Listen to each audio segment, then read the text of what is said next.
Okay, everybody, ladies and gentlemen, Rabotai, it's time to tell the Purim story. This year we will be presenting the story of Purim in the form of a puppet show. However, as you will soon see, we took some artistic liberty with how the characters would have looked 2,500 years ago. But before we get started, I want to remind you of the very important part of this play. We need everyone to participate. It has to do with the name of Haman. This man was a very bad, and we don't like him. We don't even want to hear his name. So every time you hear his name, I need you to make as much noise as possible. Okay, good. Okay, now we're ready to start the play. Are you ready? We are ready. All right, here we go. On, huh? Is that light on? Oh yeah, can you turn that lamp on? There we Hit the party slide. A long time ago, in a place far, far away, there was a king named Ahasuerus. One day, the king decided to have a party with all his friends. Great party, King. You throw much better parties than the last guy I worked for. Thanks for coming. But you know what would make this party even better? If my beautiful wife Vashti would come and join us. I'll ask my servants to come bring her to me. So the king sent his servants to bring Queen Vashti to his party, but she refused to come. I don't want to go to the party. This made the king very angry. He said that she could no longer be the queen, so he looked for a new queen.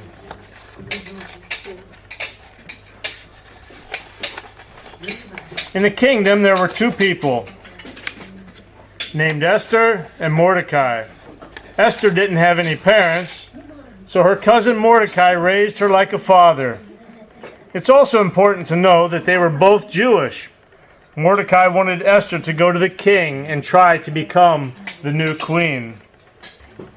Mordecai, how do I look? You're as beautiful as your mother used to be. The king is going to love you. But you need to remember one thing, Esther. No matter what happens, don't tell the king that you're Jewish. Okay, I won't. At least not until chapter 7. Esther was a very pretty woman, and out of all the women in the kingdom, the king chose Esther to be his new queen.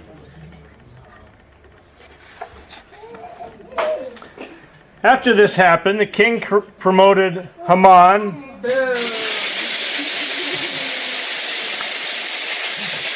above all the princes, and he commanded that all the king's servants should bow down to Haman. Everyone obeyed the commandment except for Mordecai, the Jew. Bow down to me. No. No, fine.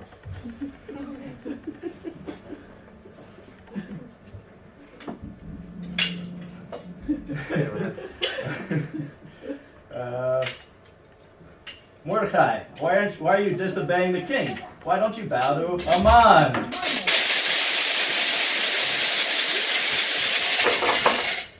I bow down to no man. I am Jewish and I only bow down to God. Haman was very angry that Mordecai would not bow down to him. Well, Mordecai makes me so angry. I'll teach him a lesson. I'll make a plan to destroy not only him, but also every single Jew that lives in this kingdom. Haman cast lots to determine the day that he would destroy the Jews. It would be on the 13th day of the month of Adar. Then he went to the king with his plan.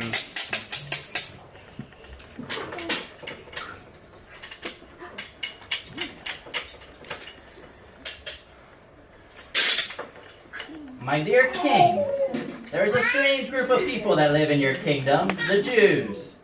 Their laws are different from your laws, therefore you should not allow them to live. If it please the king, let it be written that they may be destroyed. I will pay 10,000 talents of silver to take care of this little problem. Okay, no problem. Your order of genocide seems like a reasonable request. The king gave his ring as a symbol to show that he gave Haman permission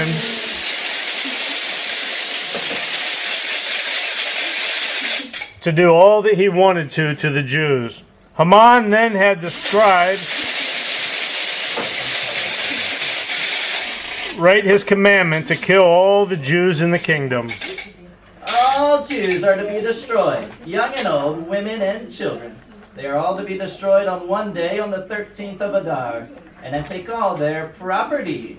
Haman sealed each letter with the king's ring and then sent them by messengers to each part of the kingdom.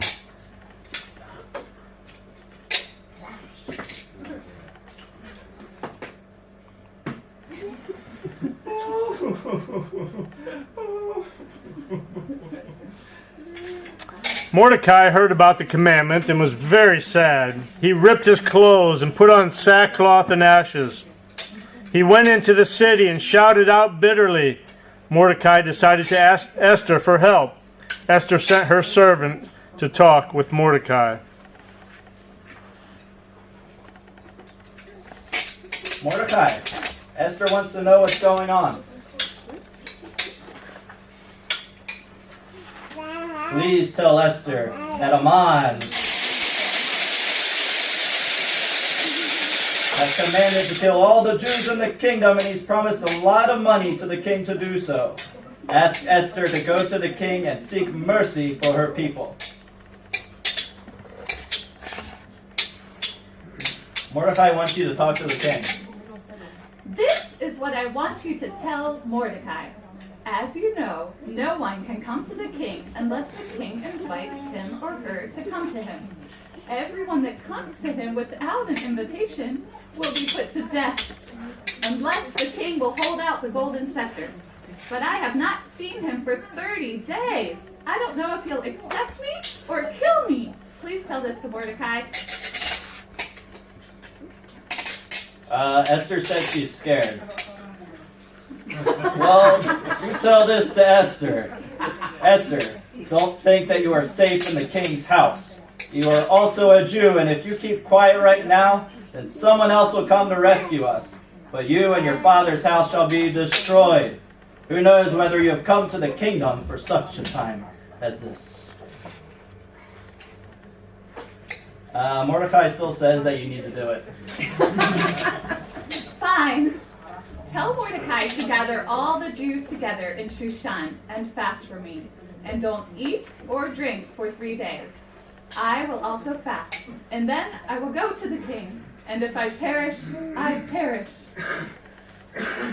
Okay. Esther finally agreed to talk to the king, but first you need to go on a diet for 3 days. Deal. We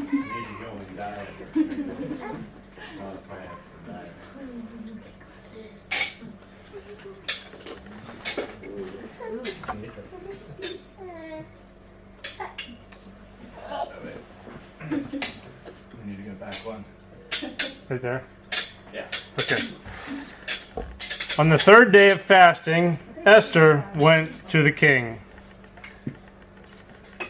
When King Ahasuerus saw Esther, he lifted up his scepter toward her, and she went and touched it.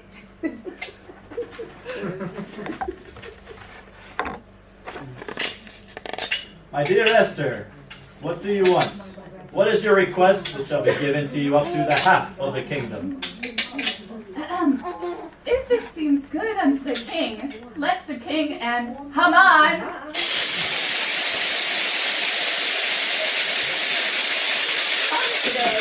come today for the banquet that I have prepared for him. Well, that sounds great. Thank you. We'll be there. The king agreed to come, and later that day he came there with Haman.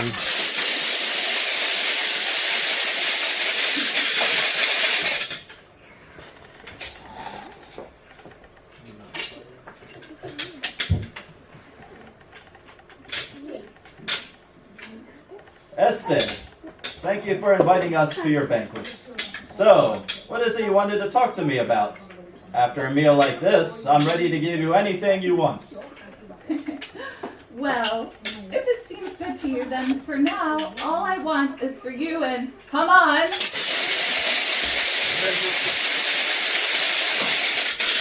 to come to another one of my banquets tomorrow. Okay, that sounds good to me. We'll see you tomorrow.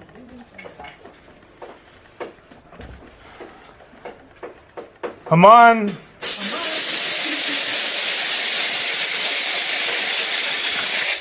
left the banquet very happy. But on the way home, he passed by Mordecai. And Mordecai still refused to bow or show respect to Haman.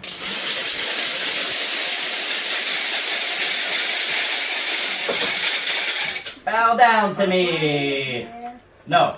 Oh, fine.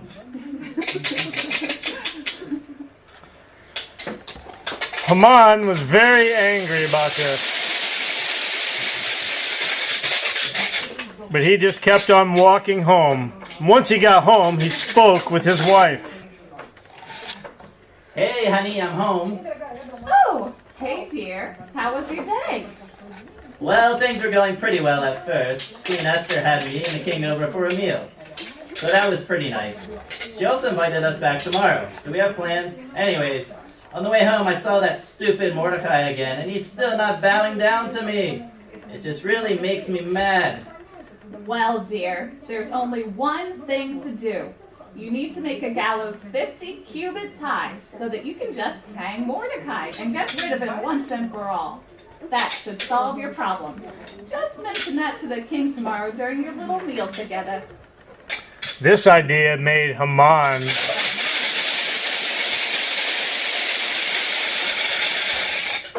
very happy, and so he ordered people to make the gallows to hang Mordecai.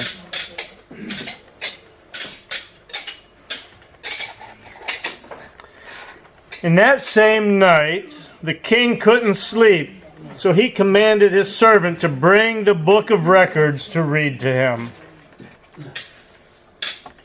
What seems to be troubling you, my lord? Oh, I just can't fall asleep. Servants, please read me something boring to help me rest. Yes, sir. Have you heard the one about Mordecai saving your life? What? No, please tell me about it.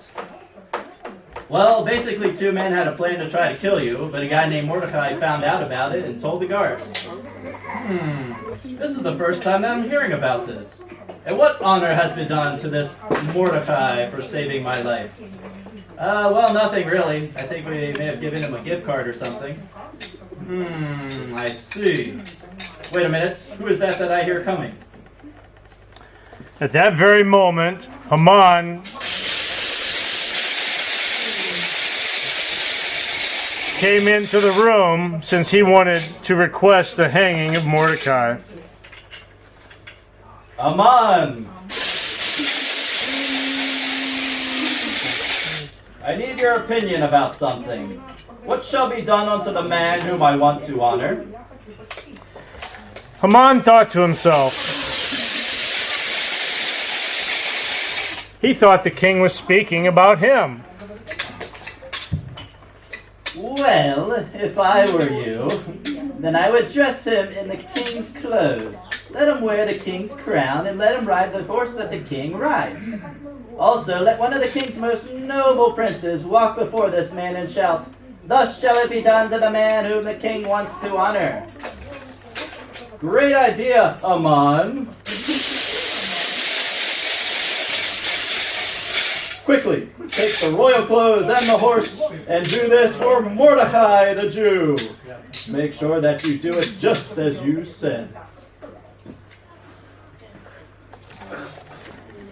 Haman was in shock, but he obeyed the king's command. He took the royal clothes and the horse and gave them to Mordecai and paraded him in the city. Mordecai, Mordecai, Mordecai, Mordecai.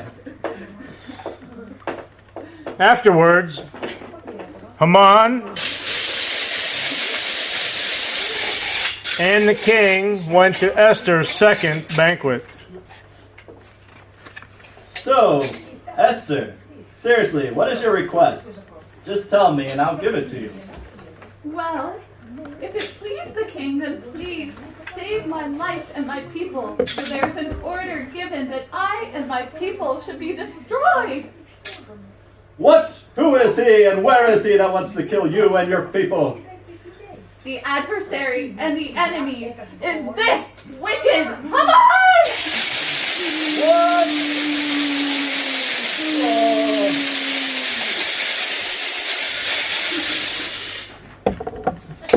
Esther, please help me. After the king left the room, Haman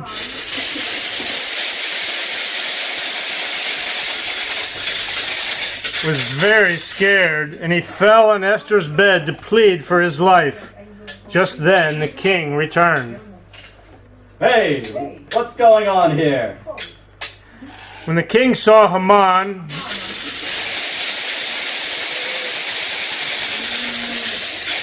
on his wife's bed, then he was even more angry.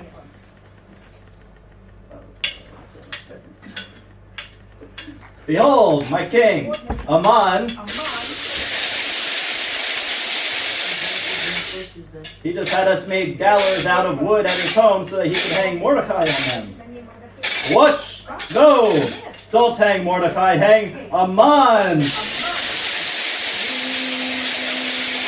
On his own gallows that he prepared. Take him away! No, what have I done? And that was the end of wicked Haman.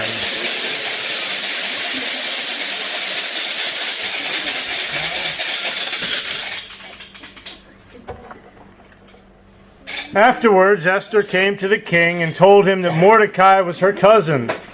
Esther pleaded with the king to cancel Haman's command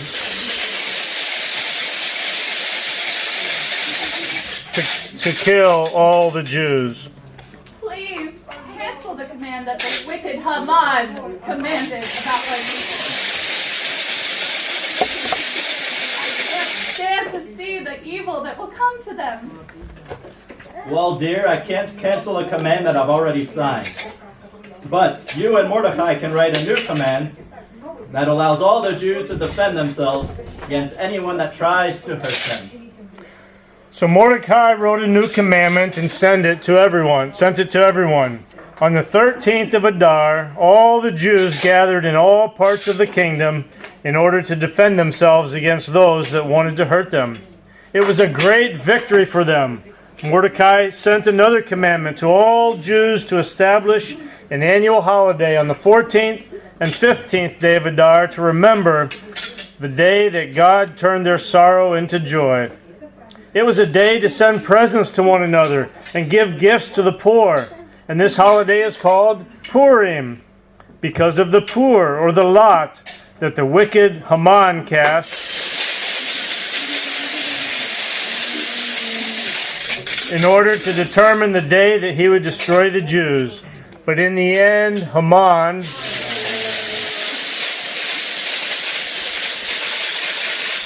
didn't succeed. Instead, God saved his people from harm. Yay! The end.